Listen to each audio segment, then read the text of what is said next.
Welcome back to the deep dive. If you're here, you want key insights fast.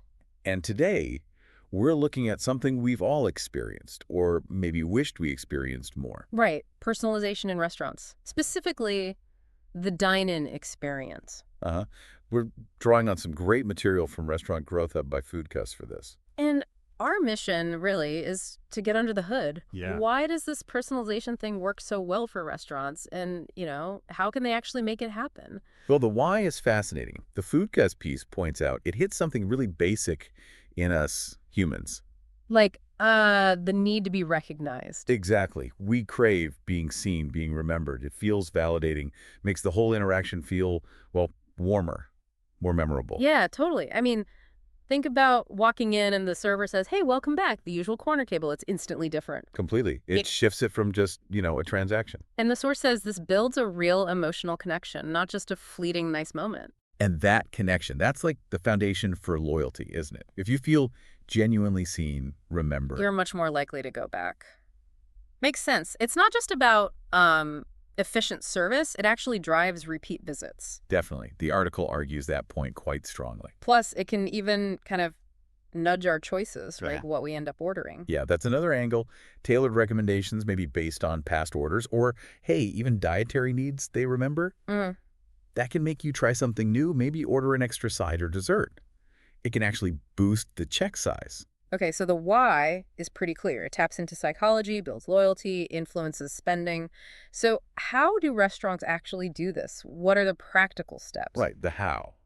The Restaurant Growth Hub piece lays out some really actionable stuff. One big one is using some kind of guest profile system. Doesn't have to be super complex. Like a simple CRM? Yeah, or even just a digital log. Something to note down past visits, maybe favorite dishes, definitely allergies, anniversaries. So you could see someone ordered, say, paneer tikka last time. Exactly. And the server could say, oh, I see you enjoyed the paneer tikka last visit. You might really like our malai kofta. It's similar, but creamier. Shows you're paying attention. Right, using that history. But it's not just tech, is it? The article mentions staff training. Oh, absolutely crucial.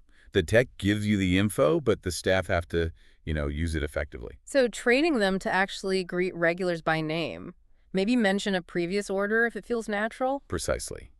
Building that familiarity, that trust. It's about empowering the team. The piece also touches on loyalty programs. Ah, okay. How do they fit into Dine-In? Well, by integrating them.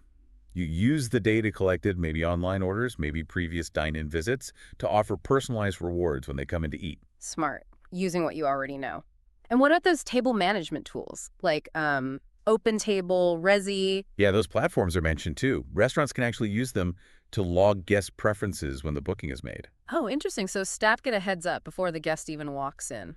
Exactly. That proactive piece can make a huge difference. Little things like knowing someone prefers sparkling water or needs a high chair. Takes the friction out. And they also talked about celebrating special occasions, right? Yes, birthdays, anniversaries. Offering a small complimentary dessert, maybe a personalized note. It doesn't have to be huge. But it makes people feel special. Like that example of a couple getting a happy anniversary greeting and maybe a glass of bubbly. That sticks with you. It really does. Those little gestures create big positive memories. And I like the idea of menu personalization too. Subtle stuff. Like suggesting wine pairings based on past choices. Yeah, or asking about spice levels based on what they ordered before. Or even like a chef's pick just for regulars. It shows you get their taste. It does. The article gives the Cake Steakhouse as an example.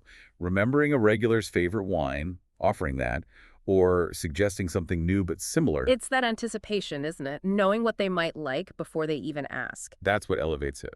Okay, so wrapping up this deep dive. Drawing from Restaurant Growth Hub.